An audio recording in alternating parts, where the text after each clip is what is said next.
Casting with Ceri Jones.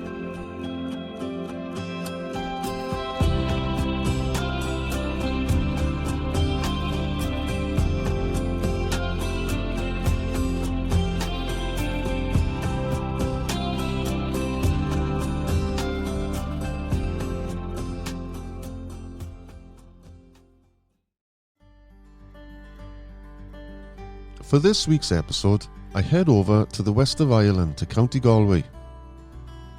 My guest has fished Lough Corrib, or the Corrib as it is affectionately known, all his life since a small boy. He has a wealth of knowledge and experience which he shares with us.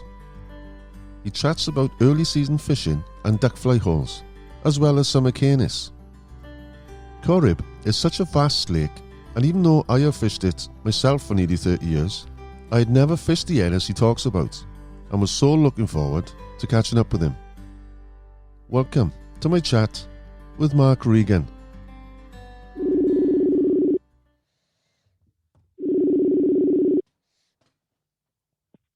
How are you doing? Hello Mark, how are you keeping? Ceri, how are you? Not too bad. Well, it's only a month to go now, isn't it, really?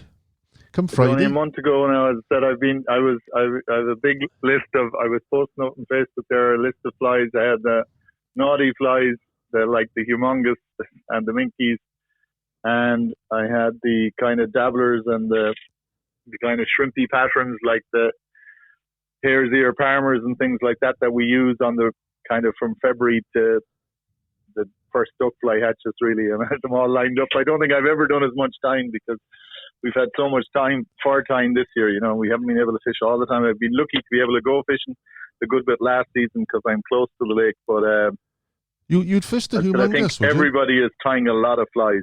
Yeah, in recent years, on all the main lakes, the humongous and the minkies work well, both early season and again late, but particularly early season. Now, you don't get as much action to it, but you'll probably get better fish.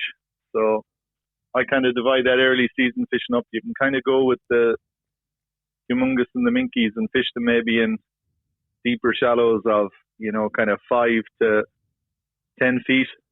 Yeah, you'd fish and maybe on a die 3 or something. All right, yeah. Die 3 often, yeah, and or even a fast glass. And then, you know, the other option is to fish more kind of imitative flies, some dabblers, and as I said, hare's ears and stuff. Because the fish invariably, even the ones that people catch trolling on baits and on the minkies, they're full of hog louse. The main diet of the trout really on the Corrib is hog louse and a bit of shrimp and other bottom food, but predominantly hog louse in the early months. So you need to get right in over shallows. Really, you can fish from 2 to 4 foot of water. Works really well if you get high water, you know. And fresh ground then.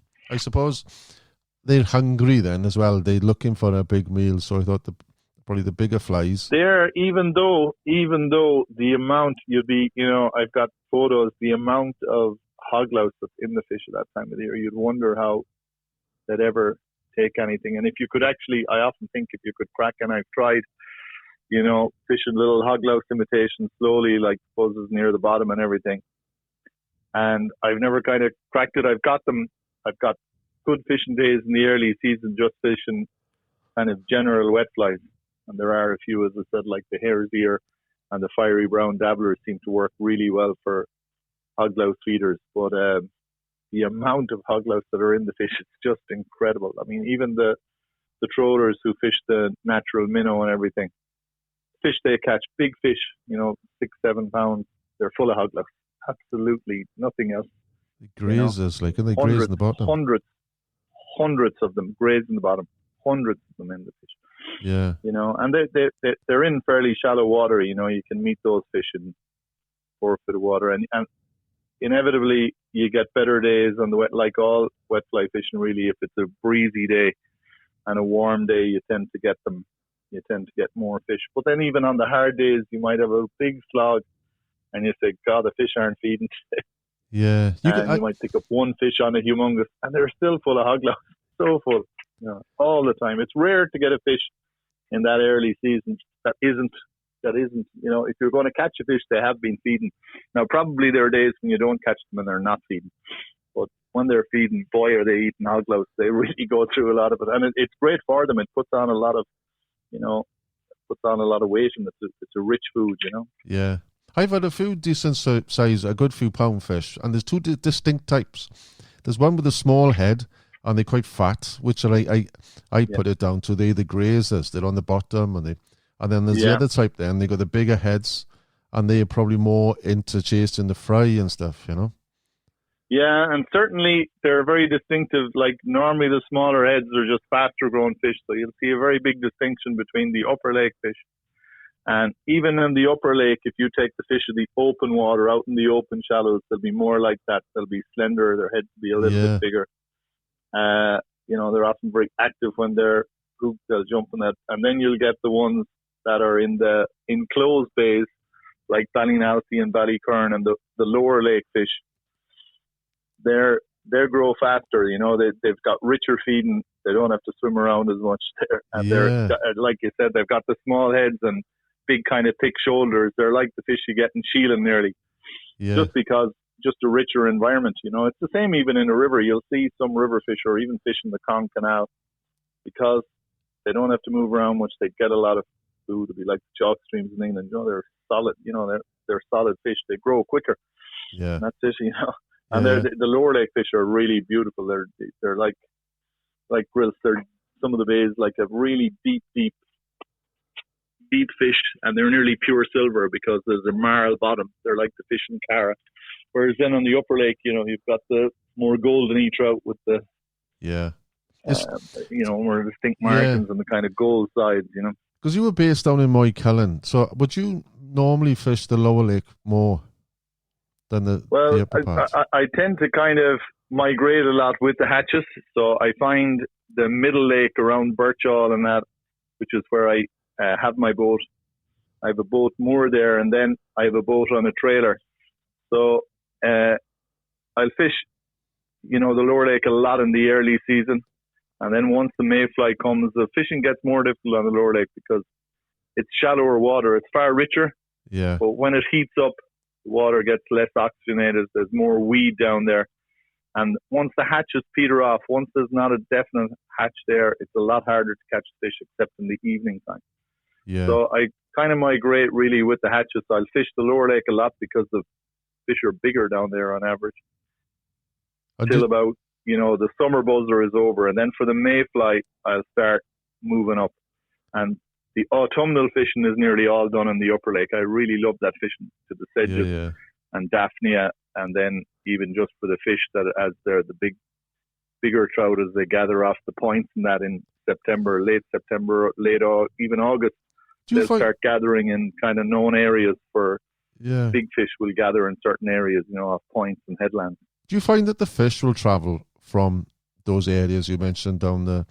Well, they certainly travel. They certainly travel into, let's say, the buzzer holes and that. And actually, it's only this year I came across a really interesting study done by scientists and about how the trout, they confirmed it. They did the study on the Corrib that and it starts with the duckfly, when the little bloodworms on the bottom start to, pupate and start going into the buzzers.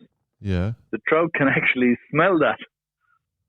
They were figuring because a buzzer hole isn't necessarily, a nice environment for a trout. It's not over a kind of clean rocky bottom. There may be kind of pike and weed there. It's not a place that he's normally there, but they will be attracted in numbers. And there's kind of safety in the numbers too from predators into those holes. But they don't want to go in early.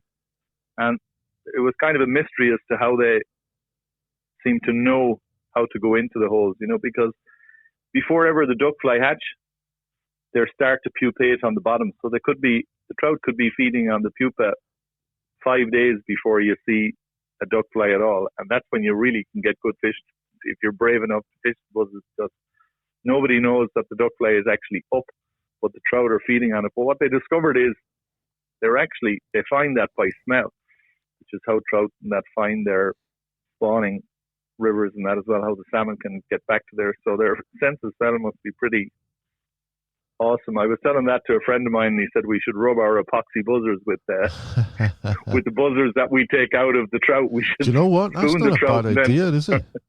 I haven't done it yet, but I'm half thinking of doing it this year after reading that. He was saying, cheapers, if they can hone in on that scent, he said it certainly could do no harm to put it in. But that's how they get in. Isn't that pretty fascinating? And I just read that, I don't know, I was Googling one day just for the fun about buzzers and their life cycle and different things. And this study came up, and it was fascinating. But that's how they get into the duck holes, and then they'll go again. And they'll move out, because there's very definite movements of trout, undoubtedly. And then there's kind of a slow, steady migration to the spawning streams later in the year. And they'll gather off certain areas. And you'll find concentrations of trout where they're starting to pair off. And they're also very aggressive at that time of the year. I find in autumn time, flies with flashes of red and claret in them are good because, particularly the cockfish are getting aggressive. Do you know what? I think you're onto something there. I can imagine next season, people hearing this now, they're going to be spooning their trout and then rubbing their buzzers in it. That could be onto something. Maybe we'll see. Does it work anyway? It could work, And as I said, definitely, as I said, in autumn, those spawning type colors of kind of oranges and red work. Fish get kind of territorial and snappy. I find claret dabblers with red hackles on them really work. Yeah. Very well. A friend of mine used to call them. He said, you shouldn't be fishing those sex flies because he said, it's just got to do with the mating. But it definitely you get a lot of fish hitting claret flies and kind of bright aggressive flies at that time of the year. Were you restricted last season because you more or less living up beside the lake? I was lucky in the sense that there's a little coarse lake near me here that still does have some trout in it, but they're pretty much non-existent. But it's connected via a canal that was dug as a salmon relief work, a bit like the Con Canal, to connect for drainage primarily, to drain the land between this little lake, which is just a kilometre from my house, and it goes straight up to the Lough Corrib within a mile. So even when we were within our 2 kilometre zone, I could go down to my boat there. I moored a boat down there, and I could shoot up the canal. So I was really lucky. And then when it was widened out to 20 kilometres, I could fish a lot last year. So the fishing was actually very good for the buzzers and that. Because I suppose as well, the lake was quieter, and one of the things we noticed was the fish stayed on top more because there were less boats around, So yeah. Do you find with the buzzers over with you that, like later on in the summer when it warms up, you get a great buzzer hatch in the evening as well as the mornings? Do you find that in March early season you get them in the evening as well? Because they tend to go cold then, doesn't it? It depends. The duckfly is a very unpredictable hatch. Some days they'll hatch in the morning. The strangest things happen with duckfly. I remember fishing one day, and I was in shallow, sheltered water, and the duckfly weren't hatching where they should have been, where they were the day before, and we were looking out sideways. It was actually a big wave. We were trying to get in out of that because we didn't have a drogue, and they were hatching out in the wave. And I was really puzzled because I could see the gulls moving, and I said, jeepers. And the guy was with me and I said, I think we should go out there. We're not going to be hard fishing because we don't have a drogue. And we immediately got 2 fish, and then they went off. One was a very good fish. He was around 4 pounds. And I was looking afterwards, and what I think happened was actually there was a pole, but it was an adjacent to a shallow. And the shallow was sunny, but windy. And I think the shallow was warming up. And it was just pushing enough warm water over the deep water to right on the edge of where the shallow met the deep. They were able to hatch. Whereas the water we were fishing was sheltered, but it was all deep. Yeah. And it just didn't heat up enough. So it's very critical. And then again, as you said, the summer buzzer, the camptos and the big grey boys, they're extraordinary because I find at the start of it, they'll kind of hatch often in the middle of the day. But the best of the fishing is in the morning often. But the flies only start to emerge maybe in the evening. Yeah. What happens then often with that's as I said, the campto and the big grey boys in the summertime is you'll often get a very late evening hatch if it gets muggy and warm in the evening, and it can be really good. And then you'll also get a hatch some days really, particularly towards the end of it, real early in the morning. Yeah. So actually one day this year, we were going down. It was surreal. I decided I'd get out real early, and we were going down. It was just dawn, and as it happened, it was a huge mist. What time of year was this? It was just the start of May, Right. and the most extraordinary thing happened because we had been getting great buzzer fishing, and I had 2 great buzzer days, and I was taking a guy out, and we were going down the lake, and it was like seeing the lake in black and white, whatever way. You'd have loved it as a photographer because the whole lake looked monochrome, Yeah. just by the fog, and you could see trout nearly rising in black and white. And I was so sorry I didn't get a photo. And there were mayflies hatching at dawn, and then there were buzzer. And I actually pulled up in a place called Burnt House, and I lost an absolutely huge trout on the buzzer. I said, I think the buzzer has started to hatch already. And I said, we'll pull up here, they're taking mayflies. So I had the fish on for about 15 minutes, and it kept going into the carrowweed on the bottom, and I lost it eventually. But we went on anyway, and I had 5 thumping fish. But that day, the buzzer started to hatch at dawn, and they were taking mayflies. And the hatch, it just was such a muggy day. It was moist, and they love a bit of moisture as well. Yeah. They don't like dry, hard days. And all flies just stayed hatching all the day. It was the most amazing day. They were all hatching. There were mayflies and buzzer, and it lasted because the day stayed muggy. So I think just conditions, really, and you can't always guarantee it. No. And you certainly can guarantee the summer buzzer hatches are a little bit more consistent. The duckfly, nobody really knows what turns the duckfly on and off in places, and it can hatch there one day and one out. It's tough fishing. You can have either brilliant fishing, and you can go out in the lake in the duckfly, and you come in the evening, and somebody will say, "Gee, the fishing was fantastic today," and you'll think they're mad, but they will have had good fishing. Normally, for the summer buzzer and all of it, that's a little bit more consistent. It's fine tuned. Because the hatch is more general. Yeah, sometimes it's fine tuned, Yeah, it is, and you think like, oh, you're waiting. You got to go out the perfect evening and think, oh, it's going to come on now. It's going to come on, and nothing happens, and it doesn't. And it goes cold. Yeah. But I experienced one space. It was a week where I had about 2 or 3 evenings, and I've actually experienced the ball-in buzzer, which I thought it was just like a myth. It didn't happen, but it actually did. No, it definitely happened. Oh, yeah. And I mean, you just need the muggy, warm evenings. We love that fishing. It's the kind of fishing that we absolutely, we're dying for that evening to come. And normally you need the buzzer hatch to build up. It needs to be on the go for about a week so that there are sufficient numbers of adults. Yeah. And they'll wait then for the really warm, muggy evenings to hatch out. And some evenings, like you said, they'll start and you'll see them coming out, and then it will just turn. The breeze will go up 2 notches, and fish will stop rising. Yeah. Or if it gets too windy. But if you get the right evening, if you just get that perfect, we call it a kind of a muggy evening where it's warm. You're nearly able to fish on in just your fleece or your shirt. Yeah. The breeze is light, and then they'll really go at it hammer and tongs. And in the beginning, you'll find the rise lasts for the first few days, but towards the end of it, the fish, because they're getting more and more buzzers to eat, and they're getting a little bit full up, and because I suppose it's just they're getting used to finding the fly and everything, the rises become shorter. So at the start, you might get kind of 2 hours of fishing, 2.5, and then towards the end, you might be just getting that last 15 minutes of brightness and the first half an hour of dark.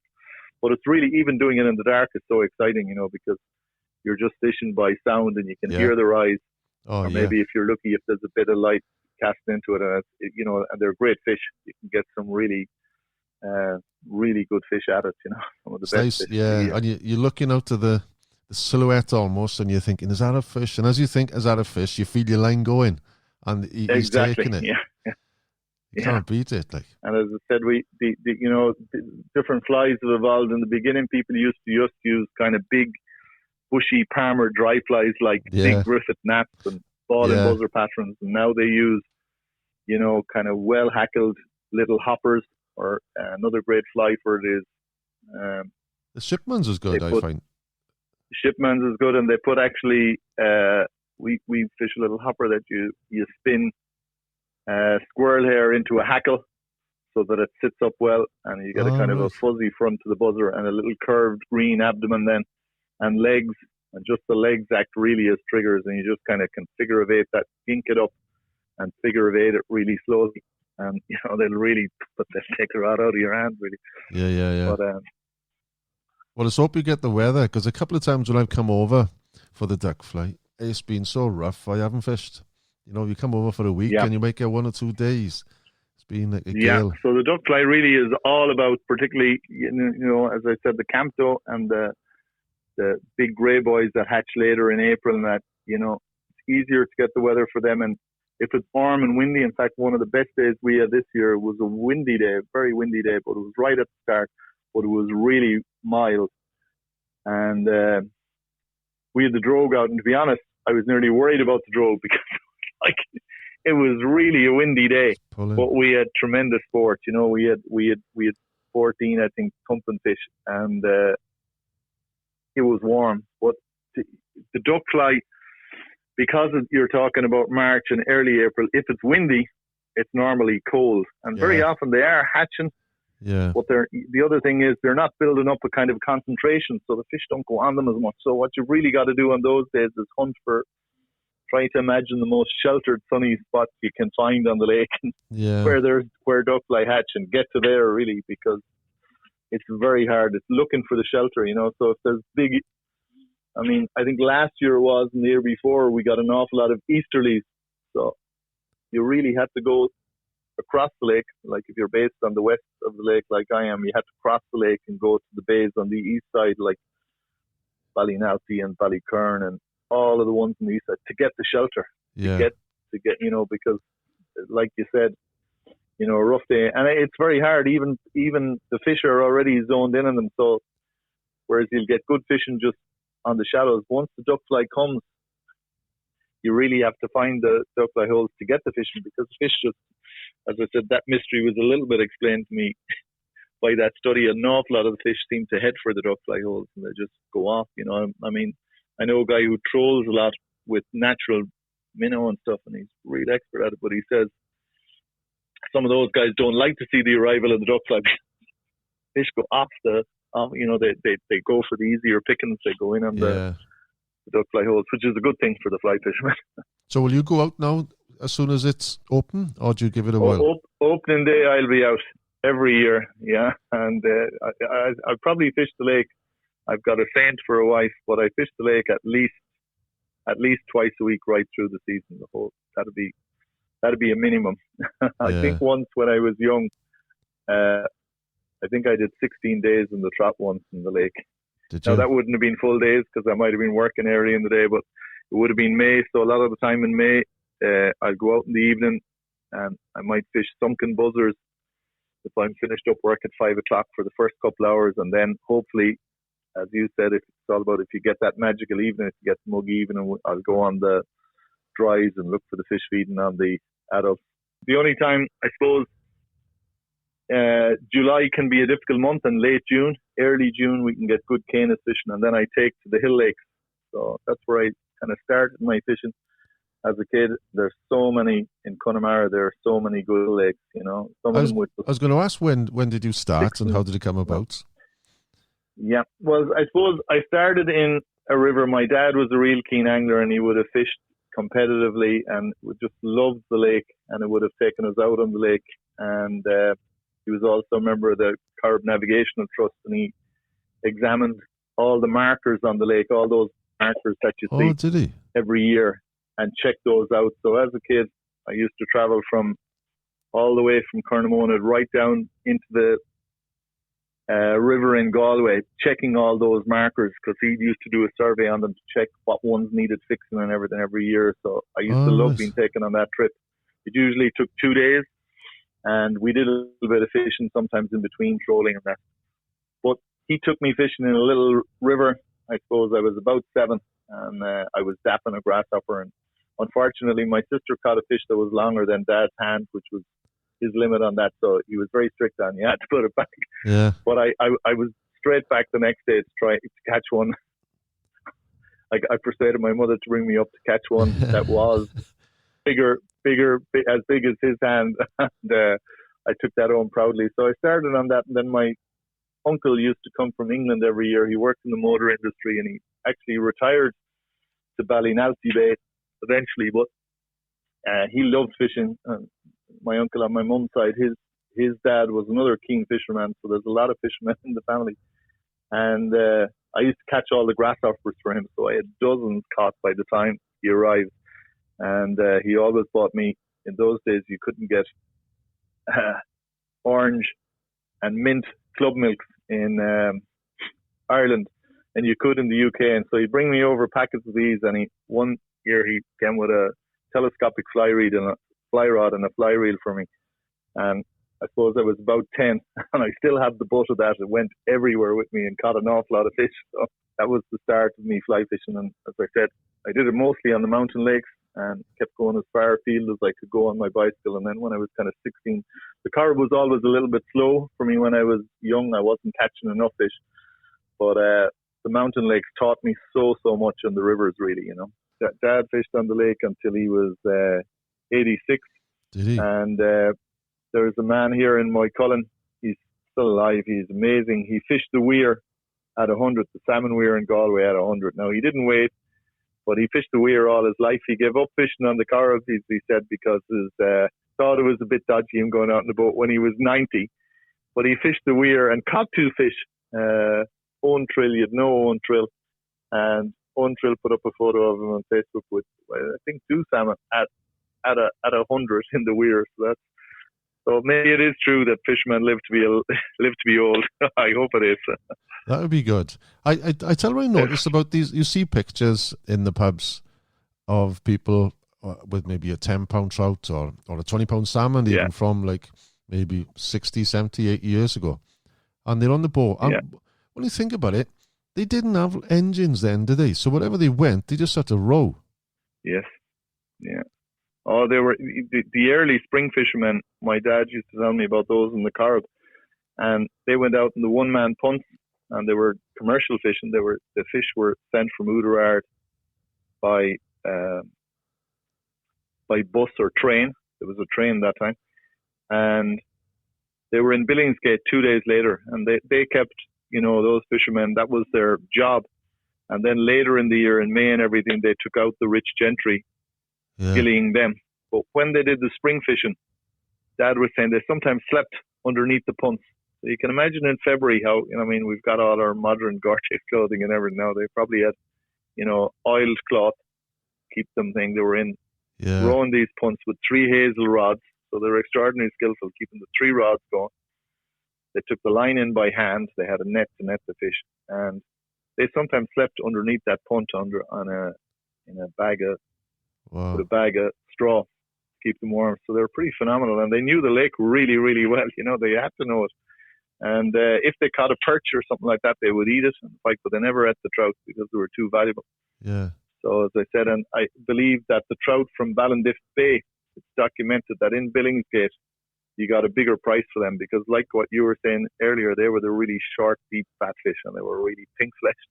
Yeah. And if they could get them from there, sometimes they actually rowed down. Now, that's a good row from, you know, Ouderard to Annadown.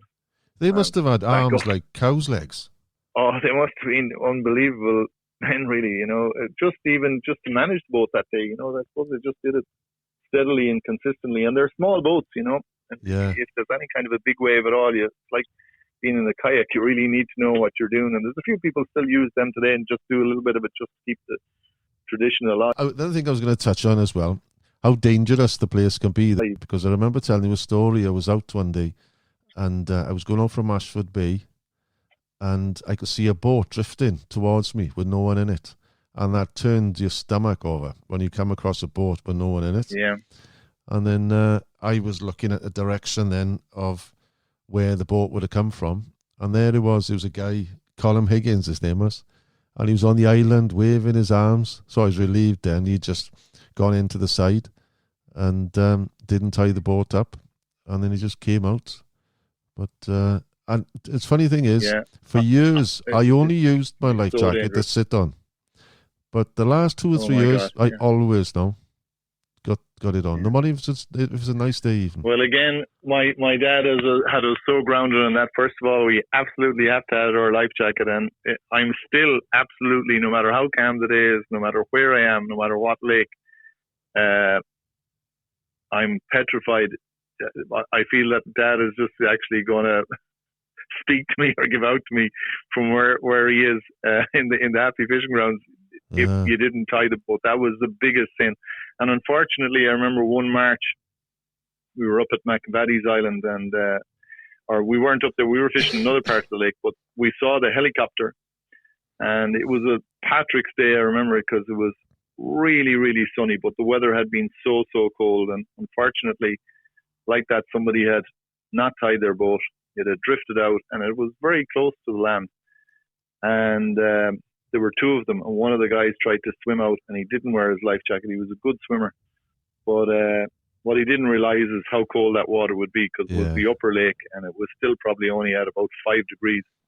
And his clothes would have been kind of heavy. He didn't take off enough of them, and he just got too cold and he drowned. He died. But it can be such a dangerous place. But I always say, really, if you've got a life jacket, and as I said, if you stick to your boat, those are the kind of cardinal rules, really. But it can be such a dangerous place. And I think in recent years, you've got a lot of people going out in smaller boats and sometimes going out in kayaks in unsuitable weather and stuff, and people don't really give it enough respect.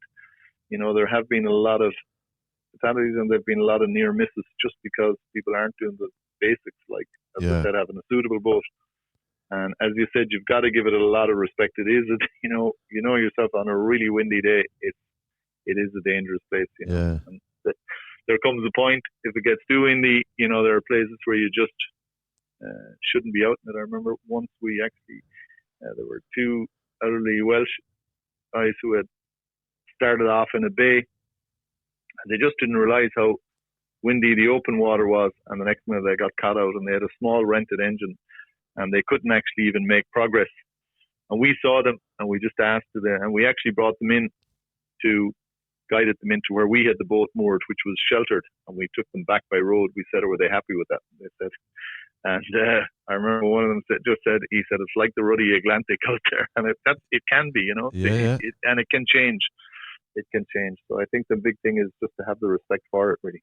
Yeah, and it's people might think, oh, I can swim, in a swimming pool on the sea is great, but when you got clothes on, it's just totally different. Like completely different. I would have done kind of even a lot of swimming and even life saving in that, and even regular clothes is one thing, but I mean the amount of clothes that you've on out there in April when they get wet. And the brilliant thing is, I've tried it, even the automatic life jackets. I with my clothes and everything, they work. They flip you on your back, they jump in, and then you can kick your legs and you can do a lot of things. And the good thing about the Corrib is really you're never that far from an island or shallow water at least.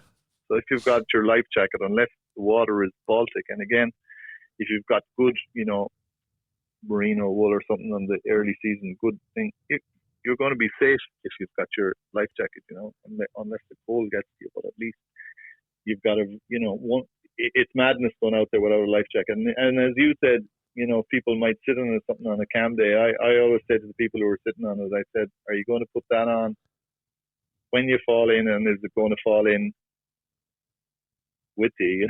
You're never going to know that you're falling in the water by the nature of it. It's going to be an accident, If something is going to happen, you're not going to know it's going to happen, so you're not going to have time to put it on. So a couple of years ago, it was about 2 years ago, it was a hot summer, and I went out in the lake, and nothing much was happening. The fishing was quite poor. We went on into the island, and we had a bite to eat, and I was thinking, I want to try something, So what I did, I jumped in the boat and pushed the boat out, and I was about, 30, 40 yards out, if that. And then I stripped off just to my shorts, and I jumped in. It was calm. It was a hot, blistering day. Yeah. Just to see if I could get back in the boat. Do you know what? I don't know if you tried it. It's so hard. Because when you're pulling the gunnels the side, the boat rocks towards you. And I eventually did, but I was whacked. And what I did, I put my foot on the keel while I was pushing myself up, and I sort of fell in the end. But it goes to show, the thing is, just to hold the boat. Even you shouldn't try to even pull somebody in, that if you can get them secured, if they can hold on tightly, that if you row gently into shallow water is often the best way because, Yeah. you can cause another accident. And I remember once it was a really windy day in the World Cup and one boat kind of flipped and two guys went out, but they got them in. Was it? They got one of them in at the engine. It just stood on the at the back of the boat. Boatman kind of held the boat steady, and then the guy managed to get his foot on that plate on the engine, like the cavitation plate, Yeah. and was able to step in the back. But the other guy, they just got into the shallows. I think he held on to the side of the boat. They rowed in. I think that's often the best bet. Yeah. Because hopefully that'll never happen. But Yeah, as I said, I think the life jacket is the most important thing. And life jackets are so small and unobtrusive now that it's not a big deal. I think after this chat, though, I'll have to change those gas canisters as well. Yeah, I think I've check left it out. mine in for I always years. blow mine up every year. Yeah, I remember blowing mine up one year, and it started to hiss, and it had punctured at some stage in the year, probably thrown in the back of the car. Something went on top of it or something. Worth checking them. Just blowing it up by your mouth and just checking that it's sealed, even if it takes a night for it to go down or whatever. But once there's no evident puncture in it, because like that, you can have them thrown in the back of the car. Or throw them in quick and get your engine in on top of them, whatever. Yeah. I've seen one go off in the boat. I was fishing. I was on the Corrib, actually. And again, it was off. And I just had it on the bottom of the boat. And I was fishing. All of a sudden, there was a bang. Frightened me to death. And what it was, he got wet. And he just exploded. I've always fancied rowing the length of the Corrib. Not to fish, but just to do it. It would be. Or maybe it would be a lovely thing to do. Yeah. I don't think I would probably do it by myself. I think you'd have to have like 2 or 3 of you. And I don't know how long it would take. 30 odd miles, it depends if the wind is right. I think I'd like to do it in a timber boat as well, having rowed a fiberglass one for a timber one. Rowing a fiberglass boat any decent distance is a really tricky job. Not easy. Mine's glass. Is yours timber? Mine is fiberglass. But yeah. I mean, I've tried. I've been a day once my engine broke down and it was in a big wind, and I was on my own, and I tell you, a fiberglass boat is a tough job to row, like more than a couple of miles. A timber boat is a lot easier now. Something like the punts. I'd love to row the length of the Corrib in a punt, but there are a lot of people now, even who fish from kayaks, and they've kayaked from the length of it. I think it's about 20 miles, 18 or 20 miles. But as you said, if you had the prevailing wind even a little bit with you, it'd be a lovely thing to do, even just to do it. But even to troll for the ferox, I often thought under oars would be nice, but you'd need it'd be great to get a hold of one of them. The punts, there's still a few of them on the go for doing that. It'd be lovely, or even troll from a kayak with the ferox. Well, here's a secret, but don't tell anyone. 95% of my fish come on the oars. Yeah, I wouldn't have a big fish on the engine. You get a 10-pound fish on the engine quite regular, but the big high teens, every one of them on the oars. Going slowly. Yeah. It goes to. I don't know if it's confidence because that's what I do more than any other thing. But I got far more confidence on the oars than I have, and you got more control with the wind. When you got a big roller, on those, you're in the trough, and then you're up on the top of the crest, looking down, and you're pulling the oars. You can imagine what those baits are doing. Such a difference. And probably as well, they're not going quickly, and then probably there's no vibration going back 30 meters because the engine has got to put a vibration behind it too, to a degree, so maybe. You were saying earlier on about collecting grasshoppers. One of my earliest experiences when I came over, this one day, I was watching this. It was a guy. He was a grandfather and his grandson walking across this field, and I was watching them. And they were kicking the grass, and they were it was September time, and they were picking up grasshoppers. So I walked over to them, and I could see it was only the young lad, the boy, had a jar, but they were both picking these grasshoppers up. So anyway, as I walked over, then I could see the guy picking them up. So I went over to talk to him. He actually opened his mouth and he took out about 6 or 7 grasshoppers. And what he was doing, he was storing them in his mouth until he'd see his grandson, and then he'd put them into the jar then, Jeez, I thought I could never do that. Like, heard of people doing that, because I remember even people holding a mayfly in their mouth until somebody came with the box, if they only had one box. Is And it? you'd see people who could carry maybe, my dad used to pinch them between his fingers. So he could manage to hold kind of very delicately by their wings. He could manage to Yeah. hold maybe 3 mayflies in his hand while he was picking them off the trees till you came with the box, So you'd get a kind of shout. He'd say, "Get me the box." He'd come Yeah. with the box and he'd put the 3 in. So. It's not easy to Yeah, but catch them either. grasshoppers are hard to catch now. As I said, and grasshoppers have got very scarce in certain areas. Here, nobody really knows. I think it's fertilizer has got a lot to do with it, and some insecticides, because we don't really have a lot of insecticides in the West. We do have a lot of fertilizers, and some people claim it's fertilizers, but certainly they have got scarcer, because I was taking a kind of a novice fishing this year, and I went back to my old haunts to get a few grasshoppers. I thought they could dap, and boy, I found it very hard to get them. And then I was chatting to a person who goes for a walk on a certain stretch of kind of mountain, upland area, kind of heather and that. And he said, "God, there's a load of daddy longlegs and grasshoppers up there," and there was. So there are certain pockets left, but a lot of the lowland areas beside where there's a lot of agriculture and a lot of fertilizing done, they certainly have gone down, But they're an amazing bait, them, and unfortunately crickets. I don't really agree with using the crickets, because what worries me about the crickets is they buy them in the pet shops and they're in these plastic containers, and God knows what other things they could be bringing in, because they come from other countries, and people often discard the containers when they're finished with them, and they let some of the crickets go, and you just don't know what alien species could come in on them. So I'm not really a big believer in those. Whereas I love to see people dapping, and I think it's fantastic for kids and maybe people who aren't as experienced at fly fishing, just to get a kind of thrill of seeing a fish come up. But the crickets, whereas they're very effective, and it's not that their effectiveness even of a bait, but it's just I'm worried about them bringing in, something invasive with them, Yeah. They buy them in these, as I said, plastic containers, and if you look at the sawdust at the bottom, there's every kind of a grub and everything in it. So I always bring them home, but I'm always saying, God knows what kind of a bug could, that's how these things happen. That's how alien species get into countries, Yeah. Do you do any dapping yourself, though? A little bit, not so much now, but as I said, I love to have, I'd often, I have an awful lot of nieces and nephews and everything, and sometimes I'll be bringing some of them out, and I love to have somebody in the boat dapping, because it's so visual, it's fantastic to see.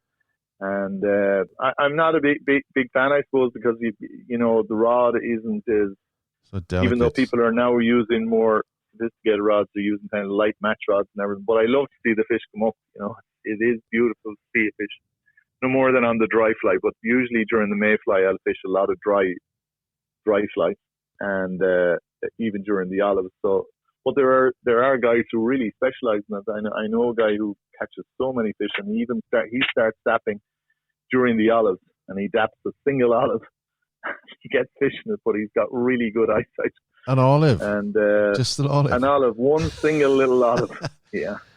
And I remember a man once. He was an amazing angler. He taught me, and I used to do a bit of coarse fishing as well. And he was just one of those guys. He thought like a fish. He was a Yorkshire man, and he worked in the university. And he was brilliant on the river with a worm and everything as well. He taught me how to do that, and I got some great fish. But I remember, in the evening, the fish would go on the adult duckfly, sometimes on the quiet evenings, and it was like we were talking about it earlier, how you'd catch them and it's tricky. But he had a really practical answer to everything. So his practical answer to that was he'd go to an island and he'd beat the bushes, and the duckfly would go out in the water and a rise would develop. So he had a really fine, light match rod, and he'd get his 3-pound line and size 16 or 18 hook, and he'd put one drop of super glue on the hook, and he'd waft it through a cloud of buzzers, and about 3 or 4 duckfly would stick to it. Right. And he'd ever so gently just push the boat out. He'd dap in the gentle breeze, really quietly, the little few duckfly, and he might trout would come up and mop them, and he'd catch trout like that. But he was an amazing angler. He was super stealthy and super. But he I had think a it's dodge for everything. And I think if someone told me that, I think it's a wind-up, is to get someone to put yeah, you super would glue think on it was their going to put a lot.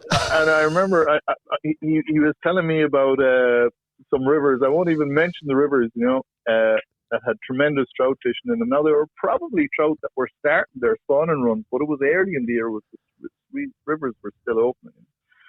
And he was saying to me things like, I don't keep the fish, I only keep the ones over 3 pounds. Now, when you hear that as a young lad, you just say, if you hear it now, you say wind up. But if you hear it as a young lad, you say, wow, that's some fishing. So I said, I'd love to do that. Can you show me how to do that? And geez, the first time he called, we had work to do on the farm. We had hay or something, and I couldn't go. God, I was so cross, But next day, he arrived and asked Mom and Dad, could I go with him? And I said, yeah, because he was a really nice guy. And we hit off. Gee, that day, I think he I said it was the days when everybody kept a lot more fish than we do now. But I think he had 10 fish over 2 pounds, and he kept about 3 fish in fairness. Wow. And I hadn't got skill. It was such, there's a skill to every type of fishing. We sometimes think that fly fishing is the only skillful type of fishing, but he fished an upstream worm, and he kind of adjusted his weight so that it would behave as naturally as possibly, be taken on or off split shot. Yeah. And he cast it upstream and brought it back down towards him, and he could just feel the little takes, And to be honest, as I said, I got reasonably good at it. I could never be as good as him, but it taught me a lot because it's a very similar technique to check nymphing. So a lot of people who've done that in their youth, in fact, I didn't realize it, but that's how check nymphing was actually invented. The French call that fishing à la toc because you actually feel the weight bouncing on the bottom. And when they fish with little natural caddis grubs and that, they cast them upstream and they feel the weight bouncing on the bottom. And that's what you got to do when you're check nymphing. The aim is just to have your bottom fly on that little jig hook bouncing along the bottom. And if you're good at, if you've done a bit of upstream worming, that kind of French nymphing or upstream nymphing comes really naturally to you because the line has to be tight so that you feel every little tiny take or hesitation in the line.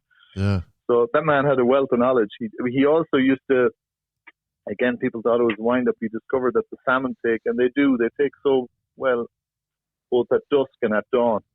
And he used to go out in Oughterard Bay at absolutely first light. He'd be out in the dark during the mayfly, dapping mayflies with a sole purpose of getting a salmon or two. And often he did. And up near Cong as well, he'd be dapping mayflies, but he'd be dapping them at dawn. And he'd dap them again in the evening for the salmon. And then in between, if he was out in the lake, he'd go off and he'd fish the usual drift for trout. But he always reckoned that first thing in the morning was great. And he was right. The first thing in the morning is. Yeah, for salmon, isn't it? I fished. Oh, it's unbelievable because I fished there down in Bangareras, Carramore Lake. Really one of my favourite spots. I don't get fish enough because it's a long way away from here. But, the spring salmon fishing, even the summer salmon fishing is amazing. But dawn and dusk really are the very, very best times, Yeah. It's such a concentration it takes at those times, Yeah. You were saying about this guy when he was on the island and trying to get these buzzers on his hook. Yeah. I remember I've had a few fish over the years when I've gone in for lunch on an island and you're sitting down and you're looking at out across the lake and you see the odd fish rise. And it's surprising how much it's overlooked, isn't it, to fish off an island? It is. It should be done more because that's where fly congregates, really. Yeah. This one day I was trolling, and I mentioned this the other day that I usually either troll or fly. I never take both gear, too much stuff. But this one particular day I had a fly rod with me, and I was trolling in the morning, and I had 2 fish which came off. So anyway, I went into the island then. It was by Carniver. And I sat down, I moored the boat, and I was still sitting in the boat. I had a cup of coffee and a Kit Kat.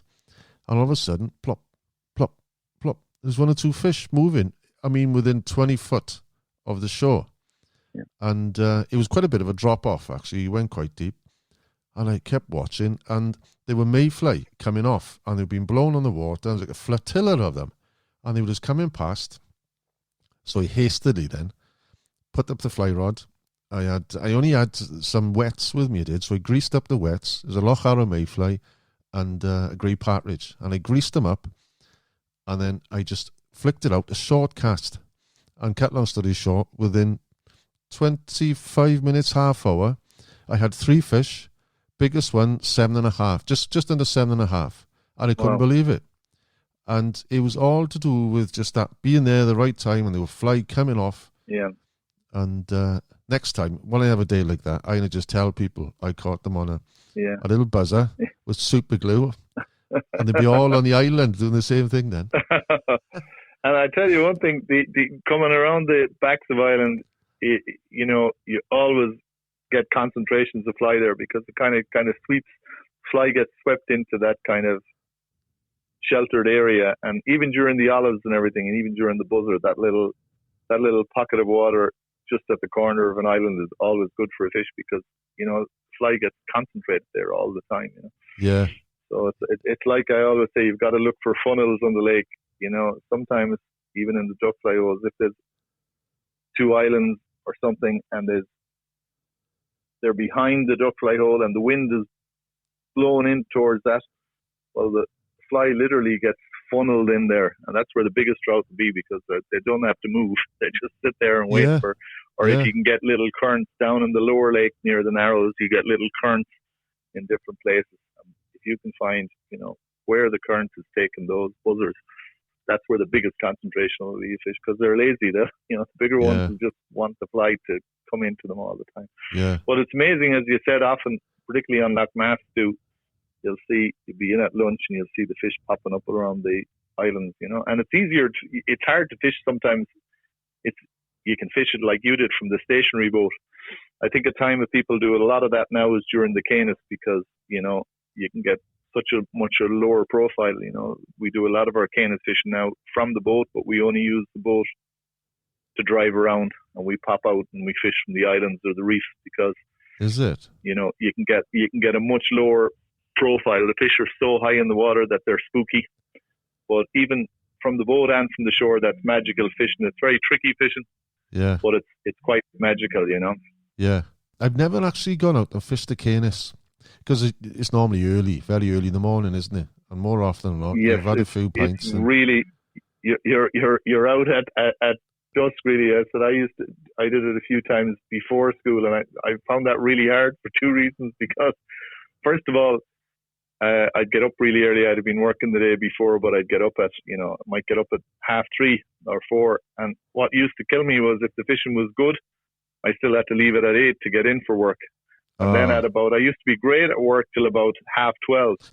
But then at 12:30, I'd have my lunch, and the other teachers would be saying, you're falling asleep. I'd be down in the staff room at lunchtime, and I'd be nearly nodding off. And I said, gee, I've got to go back. And it always used to be the last 2 hours of school that used to kill me. The kids would say, what's wrong with you? And I said, I was fishing last night. But it is hard in that respect. But it's very exciting fishing, because you can see.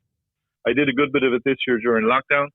Yeah. And it is magical fishing, You mightn't get many fish, but, you could see, a pod of 10 big fish, maybe all over 4 pounds, and they're only 20 feet away from you.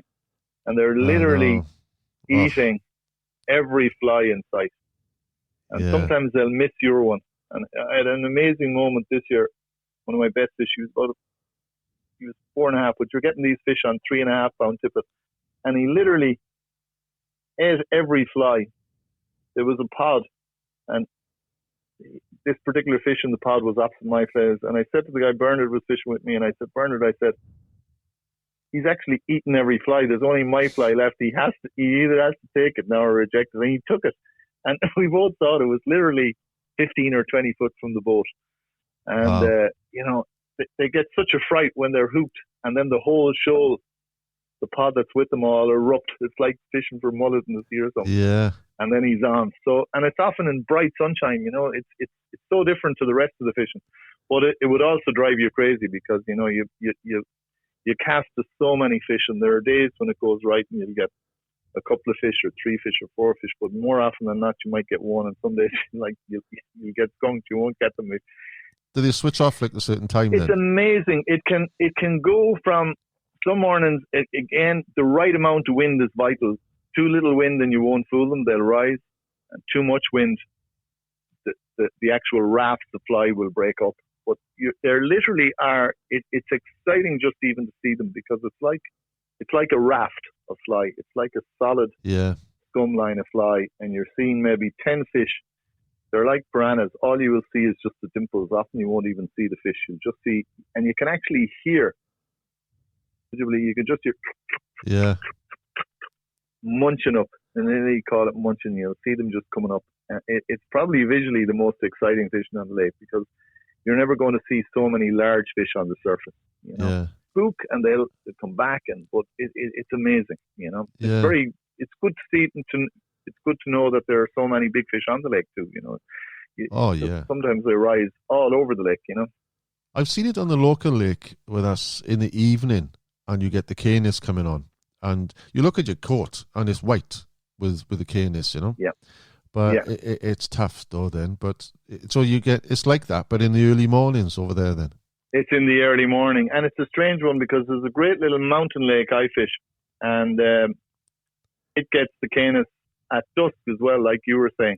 Yeah. And the fish actually will take the nymph, and we used to get, now the fish here, a big fish would be, they kind of average a half pound, but you get lots of 3/4 pounders, and a big fish is kind of a pound. But the biggest fish, founders, we used to get them in the evening fishing a tiny, we used to get cream tying thread and put a little tiny partridge hackle at the front. That simple a fly on a size 18 hook.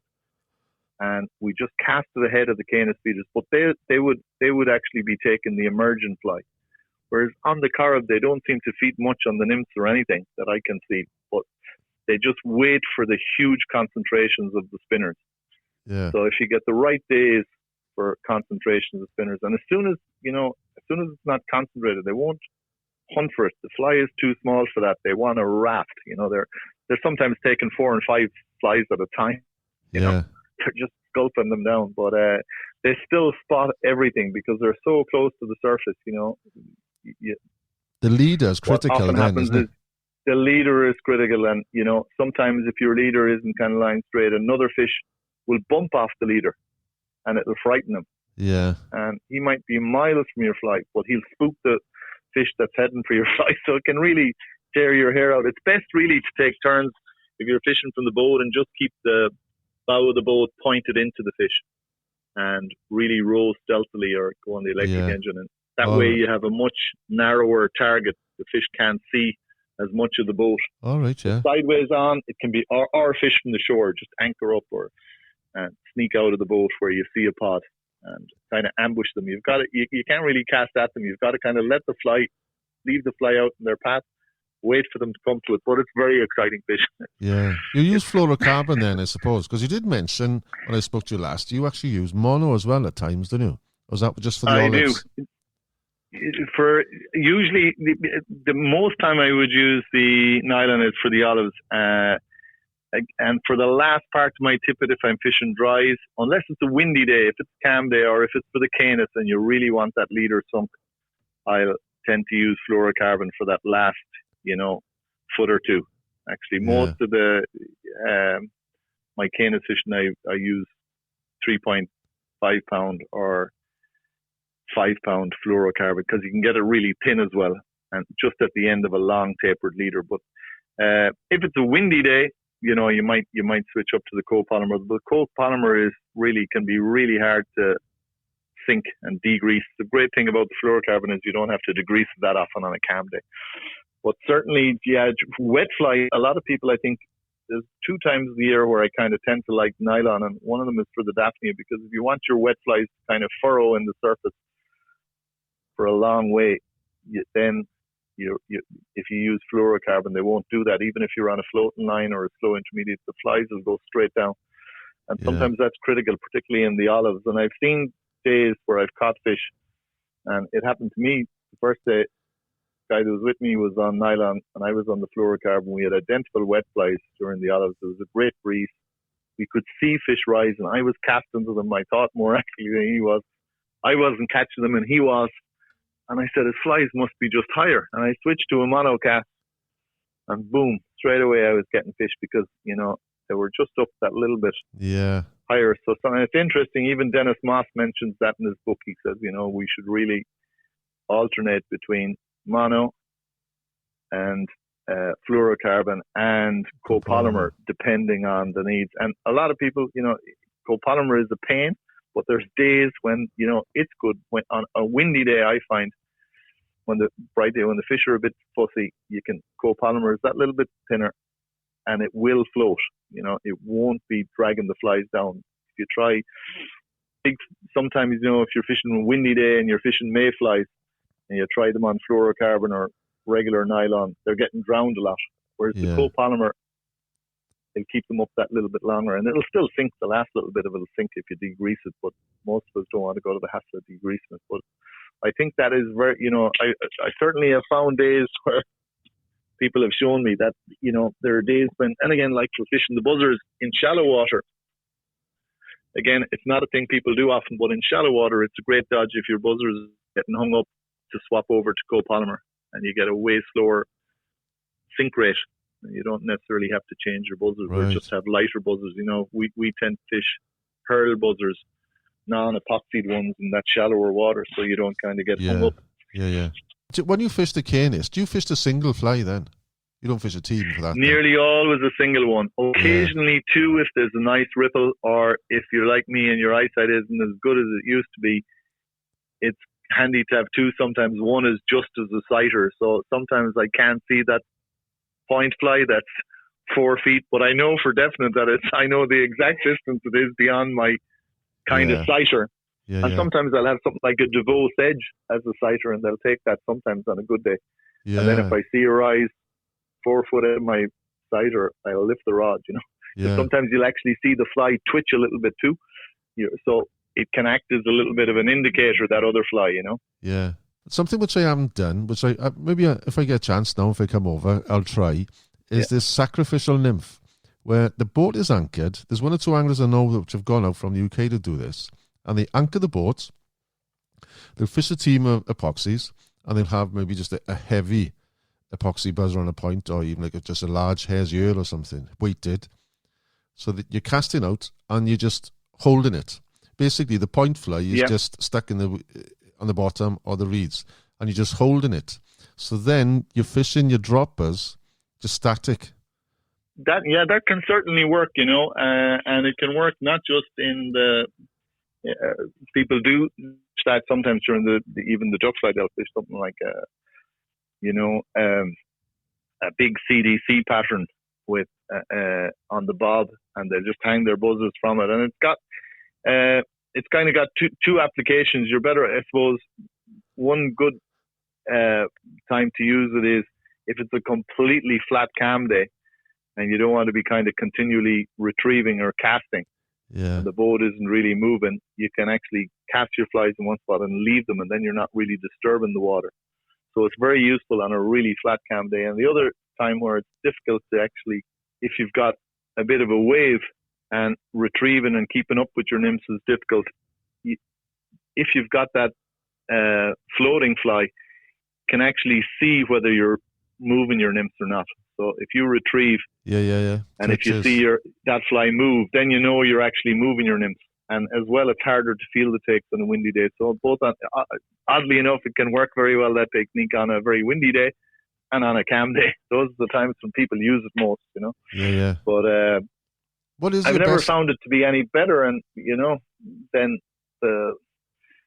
straight line in nymphing. You would imagine that you'd get a lot more takes, but again, I think the really good buzzer fishermen, we all know the kind of savage buzzer takes where they actually, pull that line quickly. Most of the time, those fish are nearly already hooked, but there are a lot of subtle takes I think that people miss, and good buzzermen, again, it's like the riverman nymphing.